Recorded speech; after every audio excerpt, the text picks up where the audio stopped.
Evangelio de Marcos, capítulo 8, versículos 22 o verso 22. Dice: vino luego a Betsaida y le trajeron un ciego y le rogaron que le tocase. Entonces tomaron la mano del ciego. Entonces, tomando la mano del ciego, Jesús lo sacó fuera de la aldea y escupiendo en sus ojos, ¿lo está leyendo? Le puso las manos encima y le preguntó si veía algo.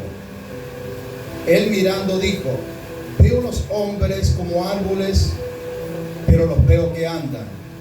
Luego le puso otra vez las manos sobre los ojos y le hizo que mirase, y fue restablecido y vio de lejos y claramente a todos.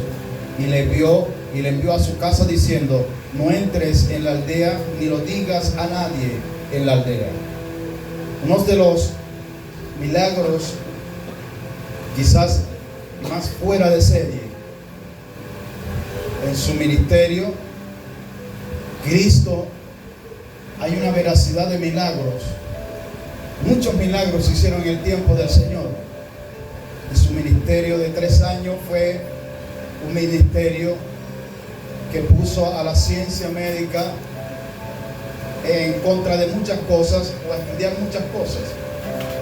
Pero el evangelio, o los evangelios, hablan acerca de 3 hombres ciegos que Jesús sanó. Nunca en la historia bíblica del Antiguo Testamento aparece que un ciego, que hay una persona que haya nacido ciega, haya recibido la vista o haya recibido la vista. Nunca la aparece. En el Antiguo Testamento, en la ley de Moisés, no aparece que los ojos de un ciego fuesen abiertos. Pero en el ministerio de Jesús, la Escritura anuncia, y la Escritura habla acerca de hombres que eran ciegos y fueron sanados. El libro de Juan, en el capítulo 9 de Juan, también la Escritura habla de un hombre que nació ciego y también fue sanado por Jesús. Es aquel hombre y esta manera de unción de Jesús hacer estos milagros. Y cuando Jesús sana al hombre también que aparece en Juan, que era un hombre que era ciego, Jesús escupe y hace el lodo con la saliva y le unta en los ojos de aquel hombre. Para nosotros, imagínense, una unción, pero miren la prudencia del Señor con este hombre que habla el libro de Marcos.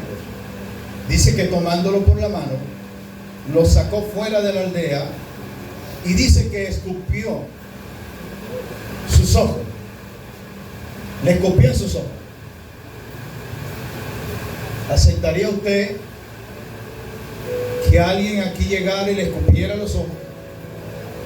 Y los videos lo graban allí cuando el pastor o el hermano le escupió los ojos a un ciego.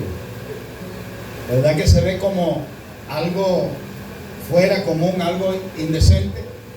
Hay un jugador de fútbol, creo que lo vi en estos días, Luis Suárez, le escupió la cara a un agente técnico allí en el campo y por eso recibió sanciones.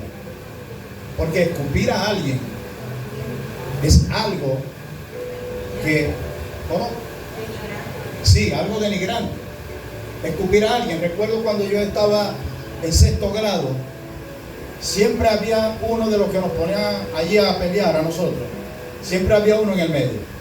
Estaba el que iba a pelear y aquí, y el otro tenía la mano en el medio, el que escupa primero.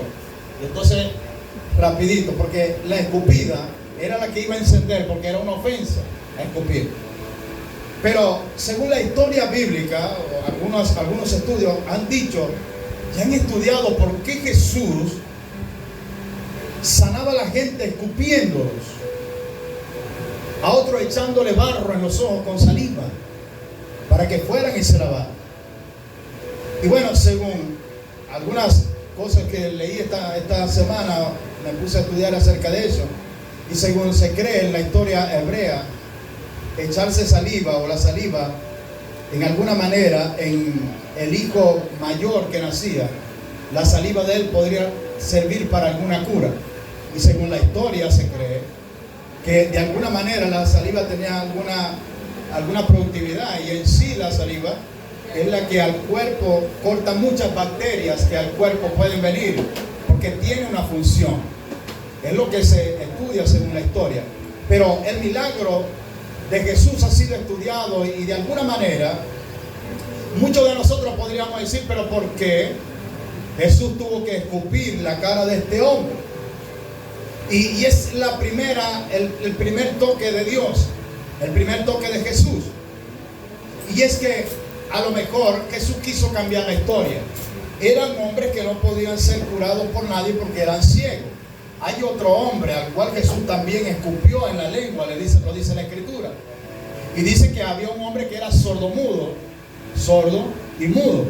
Jesús le metió los dedos en las orejas, escupió en su boca, en su lengua, y el hombre inmediatamente comenzó a hablar. Nosotros podríamos decir, pero ¿por qué esta manera de hacer milagros? Si él venía en la representación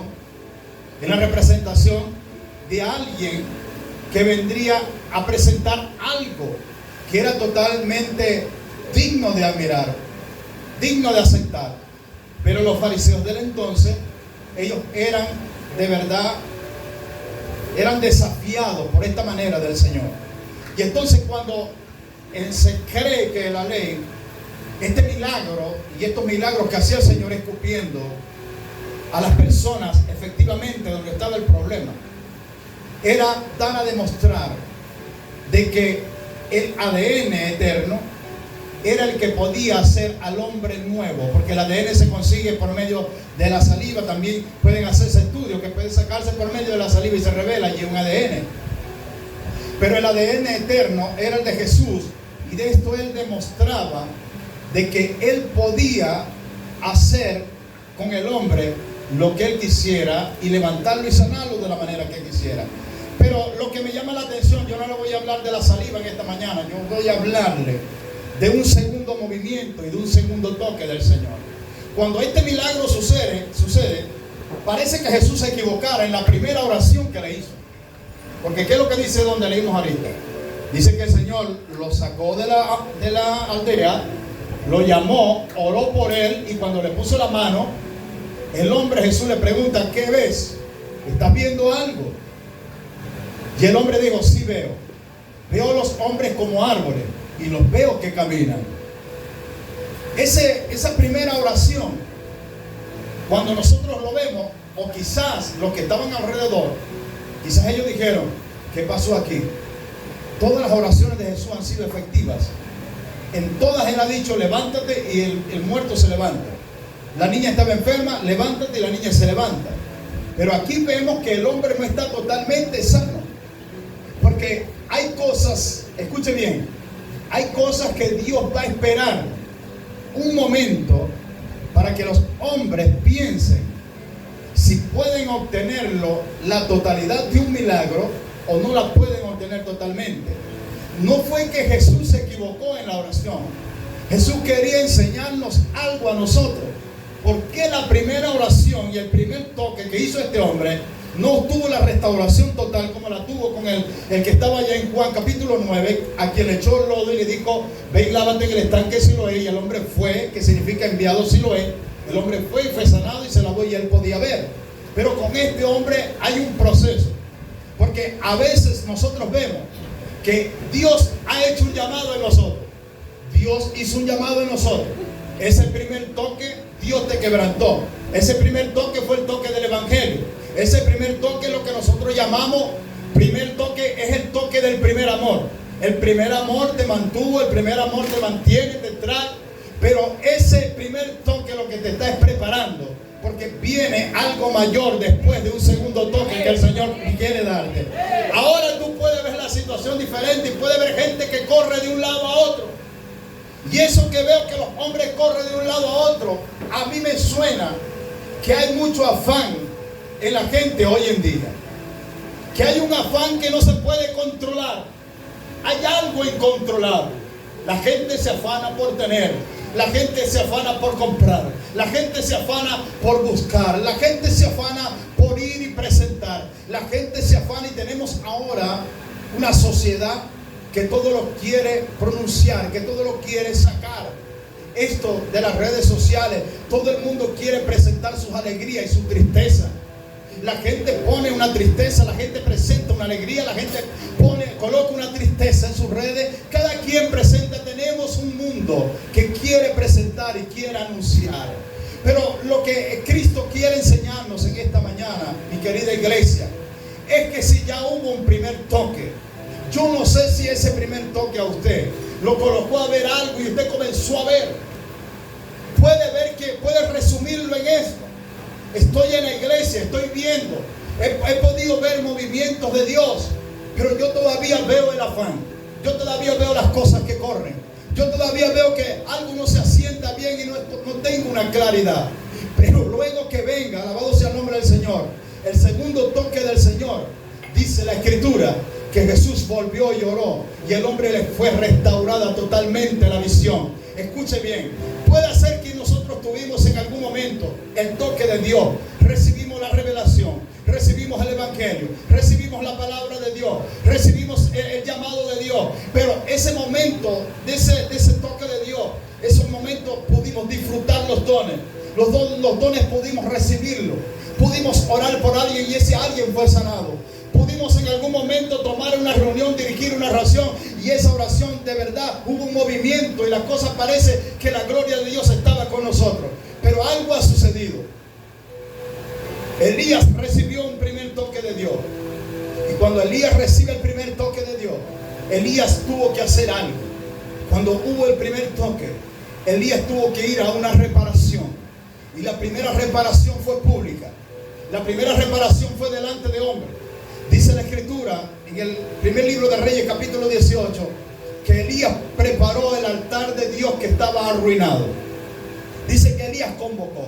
Y mientras los otros presidentes, mientras los otros gobiernos, mientras las otras religiones, ellos presentaban un altar quizás encendido, quizás de manera que se veía bien, Elías procuró primero arreglar el altar de Jehová que estaba arruinado. Y la palabra arruinado significa que estaba destruido, que estaba asolado, que estaba solo, que estaba derribado, que no había provocación de nada, que estaba apagado. Pero Elías tuvo que arreglarlo, porque Elías ahora había clamado a Dios. Él en ese primer toque sabía que Dios le iba a responder y él vio la mano de Dios en su oración.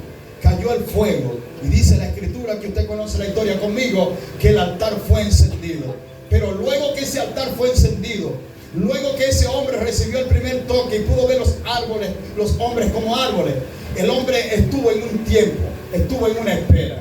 ¿Y sabe qué? Elías ahora, él estaba en una espera. Elías había arreglado el altar. Elías había visto cómo el fuego de Dios caía. Elías había percibido el milagro. Elías sabía que Dios hacía milagros. Elías sabía que Dios hacía descender fuego del cielo. Elías sabía que una oración podría cambiar la historia para los que creen que una oración puede cambiar la historia. Pero luego vemos a un Elías que ve que el fuego desciende y el fuego logra matar 450 brucos que estaban activos en la nación.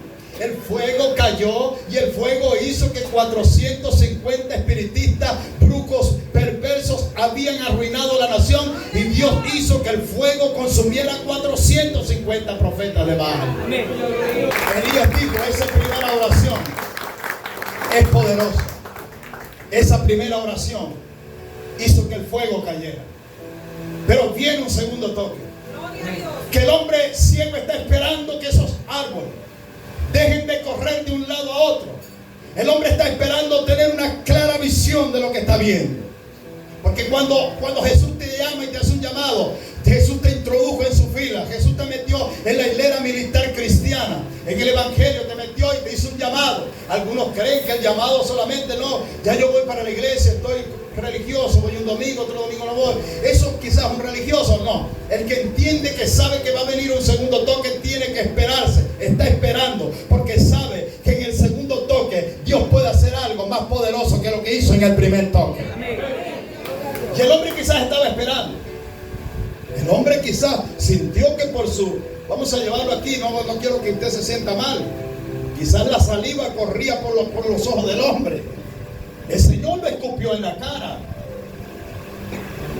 Pero yo creo que el Señor estaba escupiendo lo que atrasa al hombre hoy en día, la falta de visión, para aclarar la visión de alguien. Oiga bien, nosotros que estamos en el Evangelio, a veces nosotros nos creemos que lo sabemos todo. El profeta Elías pudo ver cómo el fuego consumió 450 brujos en menos de 5 minutos, donde cayó el fuego. Pero luego el profeta Elías, a la voz de una mujer, fue y se encerró y se escondió.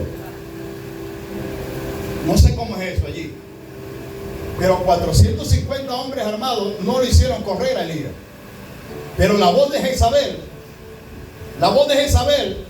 le dijo, solamente delante de los dioses digo que yo te voy a matar, Elías, donde quiera que te metas. Eso fue totalmente para sacar al hombre del primer toque y confundirlo y desaparecerlo de todos los medios de comunicación, de todas las redes sociales.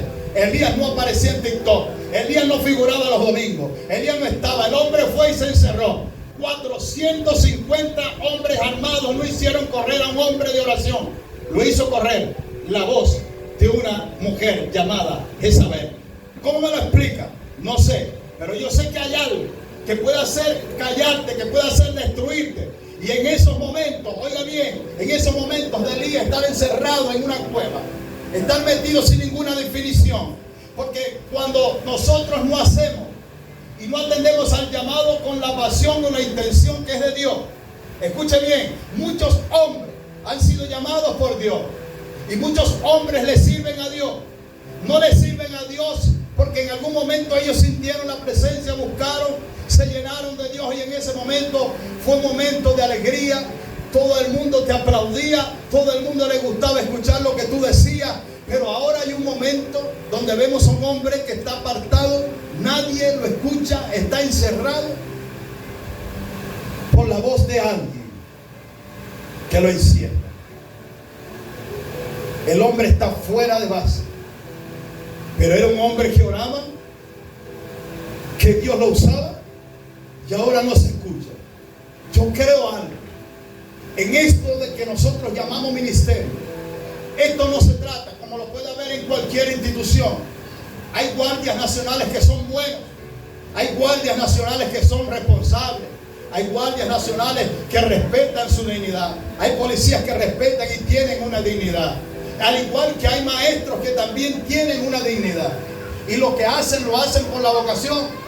Pero muchas veces yo escuché a muchos amigos míos, yo estudié el segundo trayecto inicial de educación en la misión Sucre, en el Vigía. Pero muchos de los que estaban allí, que estaban estudiando para educación, no estaban estudiando porque ellos querían vocación de estudiar. Estaban estudiando porque en ese tiempo el salario de un maestro alcanzaba para mucho. Las estadísticas de un maestro alcanzaba para mucho. Y la mayoría de los que estaban allí no estaban por una vocación de estudiar y de enseñar, sino para que el salario fuera el mejor salario que se podía dar. ¿Sí me estoy explicando en esta hora? Quienes tenemos un llamado, no estamos aquí porque tengamos un salario, porque me aplauden bonito, porque fulano me invitó a cenar y el otro no me invitó a cenar. No, hermano. Quienes recibimos el llamado, estamos aquí porque tenemos un asunto pendiente primero con Dios. Daremos cuenta a Dios por lo que Dios nos encomendó a hacer. Y ya sea que estemos o retrocedamos, lo hagamos bien o mal, tenemos que morir con las botas puestas en este evangelio. No podemos retrocedernos. Recibiste el primer toque. Cuando llegaste a la iglesia, cuando llegaste nuevo, tú no sabías nada de que hablaban de que en la iglesia también se habla y en las iglesias también hay comentarios y en las iglesias, y tú llegaste todo eso. Pero el segundo toque de Dios viene para traer y quitar toda esa basura y tú vas a ser lleno y vas a comenzar a ver la visión de Dios y vas a comenzar a ver lo que se ve en el reino. Y a su nombre. El primer tiempo, el primer toque de Dios. ¿Qué es lo que usted espera? Dígale a la persona que está solo, dígale, ¿qué estás esperando? El ciego con los ojos llenos de saliva, hermano. Quizás no veía bien por la saliva, Veía todo borroso, el hombre nunca había visto, pero había claridad ya. Había un poco de claridad. Hay un poco de claridad. Hay cansancio ministerial. ¿Usted cree que los maestros, pregunto yo a los maestros que están aquí, se cansan? Sí se cansan los maestros. Se estresan, llegan cansados. Se cansan los que trabajan, sí. Se cansan los doctores, sí. Todos nos cansamos. Se cansan los que no hacen nada, sí. Alaba la gloria de Dios.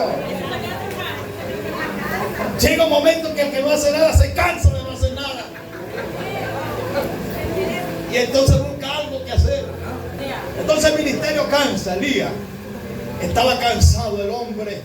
Cuando Elías estaba en la cueva, estaba asustado, no quería salir. Fue debajo de un árbol, de un enebro, y se metió debajo de un enebro. Deseaba la muerte, deseaba morirse. Y estaba dormido. Pero vino un segundo toque. Vino el segundo toque de Dios. Y cuando Elías estaba dormido, el segundo toque, dice, una mano lo tocó y le dijo: Elías, ¿qué haces aquí dormido? Y Elías se despertó todo asustado, porque cuando la voz de Dios llama, el alma se asusta, el alma se pone alerta, el hombre interior se pone en alerta. ¿Qué es lo que está pasando? ¿Es Dios que me está hablando o no es Dios que me está hablando? Pero si Dios te ama, Dios te lo viene a decir en esta mañana: levántate, porque el largo camino te resta para predicar el evangelio de Jesucristo. Iglesia, levántate, porque hay misión que cumplir. El primer toque de Elías vio el fuego, el avivamiento, la gloria, pero ahora el hombre estaba siendo procesado. El hombre tenía una sentencia de muerte, lo iban a matar. Pero ahora Elías ve que de repente hay una torta cocida al lado y hay agua. Dios en el segundo toque te va a traer su provisión. Tú no vas a hacer nada. Dios lo va a hacer por ti. Dios lo va a hacer por usted. Dios lo va a hacer por usted. ¿Quieres un milagro? Corre hacia donde está el Dios que hace milagros. Se te rompió una vena, tuviste un accidente. ¿Hacia dónde te llevan rápidamente? Hacia el hospitalito. Pero quieres una sanidad, quieres un gozo, quieres una alegría. Ya has probado en todas las alegrías del mundo. El club fue tu mayor deseo y tu mayor deleite. Tu familia fue tu mayor deseo y tu mayor deleite. Pero has comprobado que los que hicieron cobre en el club, en algún momento de tu vida, nadie se acercó para darte un consejo. Tomaron tu dinero, tomaron tu plata, tú la dabas y no decía nada. Probaste a tu familia. Espera, todavía no han hecho nada. Espera un momento que no lo quiera Dios y ya llegues a pasar una situación difícil. Nadie va a aparecer de ellos, porque tus verdaderos amigos no son ellos. Tu verdadero amigo es el Espíritu de Dios, es el Espíritu Santo, es el que te trajo. Primero te tocó y ahora te vuelve a tocar para levantarte. Y no me quiero volver un ministro fanático de que usted no siente dolor por la gente que ha perdido. Si sentimos y si lloramos y si los extrañamos a los que ya se fueron. Eso es mentira. Que una vez uno que es muy espiritual, no, eso a mí no me hace. No, somos hombres, hermano. Pero ¿quién nos ha consolado en toda nuestra debilidad? El Espíritu Santo de Dios. No mire para los lados, no lo busque donde está. No está en una paloma, no está en los vidrios de las catedrales, no está en las puertas de los más hermosos templos. Está dentro de usted. Está dentro de usted. Está dentro de usted. Él sopla con poder. Hubo un primer toque que te trajo aquí, pero en esta mañana puede haber un segundo toque para restaurar tu vida, tu salud, tu familia, porque Él está aquí. He aquí, yo estoy a la puerta y llamo. Si alguno abre la puerta, yo entraré a Él y cenaré con Él. Pero hay algo que viene después. Siempre lo primero llama la atención a todo. Siempre el primer hijo llama la atención del padre. Siempre el primer hijo es la ilusión de la madre. Siempre lo primero será en algún momento llamado lo primero. Pero tenemos un hombre que ha sido estudiado por la ciencia de ahora y del entonces. Un hombre que no tuvo madre, un hombre que no tuvo padre, un hombre que no tuvo pariente. Estaba perdido en el día de las madres cuando salió quizás, y era Adán. Ese primer hombre llamó a la historia y todo el mundo lo conoce. Adán en el huerto, Adán en el huerto. Pero ese hombre normal, ese hombre común reflejado en los hombres que van de un lado a otro, que no saben para dónde van. Ese hombre reflejado y alejado de una voluntad eterna, en algún momento pasó a ser el primero. En algún momento es llamado el padre de la humanidad porque es su descendencia, de su descendencia sale. Hasta que aparece un segundo hombre, un segundo toque de Dios para la humanidad. Se llama Jesucristo, el Hijo de Dios, que no tiene ninguna debilidad y en cuyo hombre no había pecado. Se llama Jesús, el Hijo de Dios, por el cual nosotros hoy estamos aquí. Así que usted ha tenido quizás en algún día de su vida, ya han habido toques de Dios, ya tuviste en un momento, pero de repente el altar estaba apagado, el altar de repente estaba oprimido, el altar quizás estaba allí, no tenía ninguna motivación. Pero vino un segundo toque, y ese segundo toque trajo la provisión de Dios. Ese segundo toque trajo la provisión de Dios.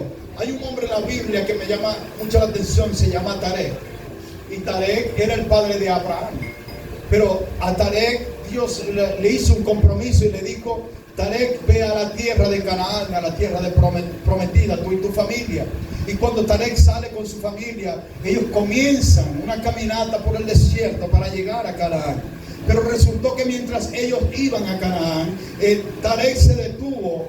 Y en ese proceso, allí del desierto, él perdió a su hijo mayor, que era Aram. Y entonces Aram murió, y de tal manera esto marcó la vida de Tarek. Estando Tarek en medio del desierto, él decidió quedarse a una ciudad que también se llamaba Aram. Y él decidió pasar toda su vida allí en Aram. Eso lo pueden conseguir en Génesis capítulo 11. Y cuando ellos están allí en Aram, Tarek ve que la ciudad es buena, que la ciudad es agradable. Y él dice: me voy a quedar aquí. Y la Biblia dice que Tarek vivió 205 años allí en esa ciudad, y allí habitó.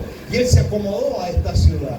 Pero él tenía una palabra que le decía que tendría que llegar a Canaán, mas él no llegó a Canaán. Es por eso que yo digo, hay una primera palabra de Dios que nos dijo: tenemos que llegar, vas a llegar al propósito de Dios, vas a conseguir tu propósito, vas a conseguir la dirección de Dios, vas a conseguir el empleo que necesitas, vas a conseguir las puertas abiertas, vas a conseguir la remuneración de Dios. Pero hay gente que se quedó en un estancamiento, que se esperó, se olvidó de la visión de la palabra de Dios. ¿Cómo lo hizo Tarek? Mas sin embargo la Escritura dice en el capítulo 12, verso 1 del libro de Génesis, que Abraham sí entendió la visión. Mientras que su padre murió allí en Harán, Abraham entendió la visión y dijo, dice la palabra que Dios había dicho a Abraham: sal de tu tierra y de tu parentela, y yo te voy a introducir a la tierra que yo te prometo. Así que yo creo, hermano, que ya hay una palabra dada, ya hay una primera palabra. La palabra es que vamos a llegar a la meta, vamos a llegar a la visión. Quizás muchos de nosotros vamos a saludar y verlo, pero nuestras generaciones van a entrar a la tierra y a lo que creemos del Evangelio. Escúcheme bien, el Evangelio no se está terminando, el Evangelio no se está apagando, la iglesia no se está apagando. Aquí lo que estamos esperando es un segundo toque del Espíritu Santo de Dios. ¿Sabe por qué yo digo que la iglesia no se está apagando? Porque mientras hayan lámparas encendidas, mientras hayan candelabros en la iglesia, siempre va a haber palabra y va a haber dirección. Y mientras haya palabra, va a haber revelación del Espíritu Santo de Dios. Todavía, hermanos, habrán cultos de oración. Todavía habrán cultos de matutino. Todavía habrán vigilia. Todavía hay gente que se para de madrugada y ora y pone algo en el estado de la iglesia y sabe que está orando a esa hora. Porque el Evangelio no se ha terminado, porque 2 o 4 pichones de Salomón dicen que ya se terminó el Evangelio. El Evangelio va a continuar hasta el fin del mundo y del tiempo. Si usted retrocede, no verá la gloria de Dios en su vida. Es tiempo, es verdad, se ve tiempo de sitiada la ciudad y la nación, se ve rodeada de ejércitos. Mucha gente está tranquila y se hace omisa a esto, a lo que está pasando en el país. Mucha gente está tranquila. cuando digo tranquila, no es que no confiamos en Dios, sí confiamos en Dios. Sí confiamos en nuestro Dios. Y por eso es que digo que las aflicciones, las pruebas, lo que ahora podamos estar padeciendo por causa del Evangelio, estoy hablando de algo por causa del Evangelio, quizás una disolución, quizás una prueba, como quizás la que le sobrevinieron a hombres en la Biblia, como Job, que en un solo día vino un toque de Dios. Y a veces parece que los toques de Dios como que se equivocaran, como con el hombre este que oró Jesús. Parece que la oración y el toque que hizo Jesús, como que la oración no fue eficaz y el hombre no tenía la visión clara. Pues de esa manera la pudo tener Job también. Porque Dios, que dice la Biblia que Satanás se presentó delante de Dios también. ¿Y quién le permitió a Satanás que hiciera todo? Dios. Y es probable que cuestionamos a Dios. Es probable que decimos ¿por qué? Es probable ¿por qué estoy pasando la situación? Si yo soy evangélico, yo me estudio la Biblia, yo diezmo, yo ayuno, ¿y por qué esta pelazón? Sonríe que el Señor le ama. ¿Por qué está quebrado mi negocio? ¿Por qué voy a vender la moto para comprar el caucho? ¿Por qué pasa esto, hermano? Ya sé que tú te apoyas en tus fuerzas. Ya sé que te apoyas en tu veracidad.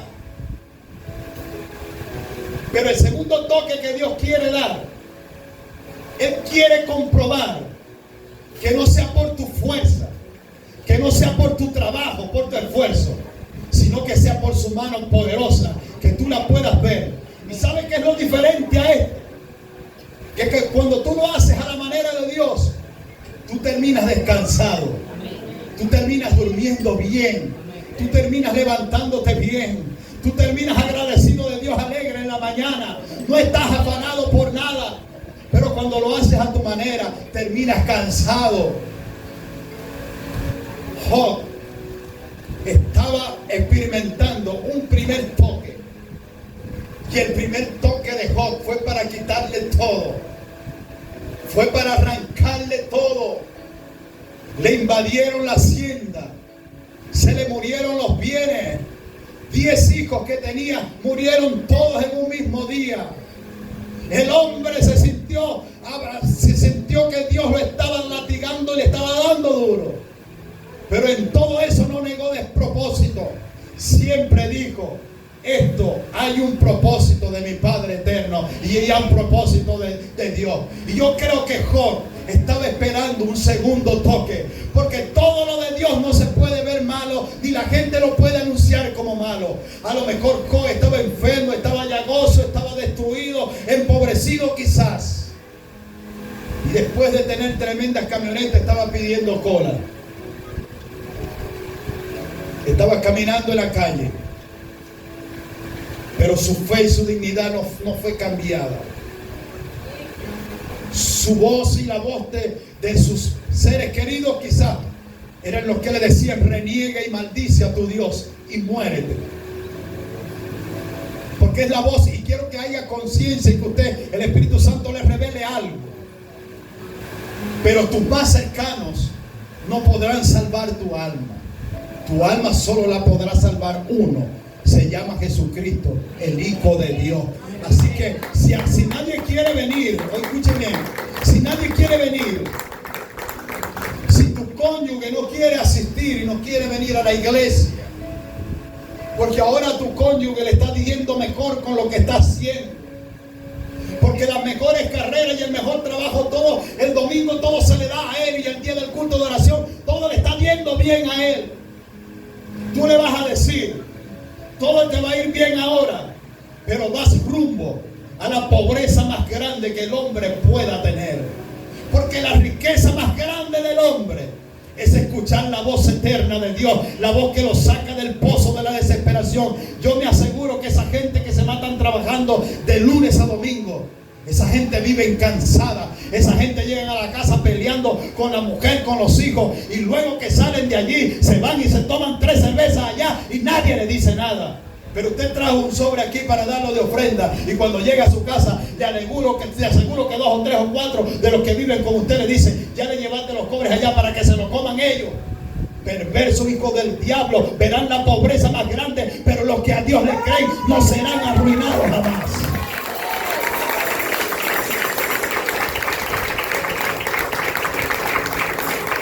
Antes iban para el brujo y le daban todo al brujo, hasta becerro, ganado, tallo de plátano, todo lo llevaban en sacrificio allá. Y hoy el Dios que nosotros tenemos, el cual nosotros conocemos, uno que solamente no sana lo de afuera, sino uno que comienza a sanar lo de adentro, el corazón, la falta de perdón, el que pone amor en el corazón. Mira, hermano, Él no necesita publicarse, Él no necesita anunciarse.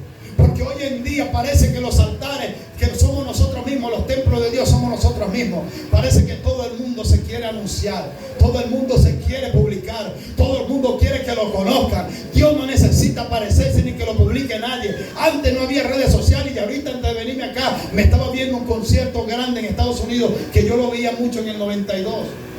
¿Y sabe cómo iban los hermanos allá? Como ahora no hay pantallas de luz, ahora hay pantallas de luz, en ese tiempo no había.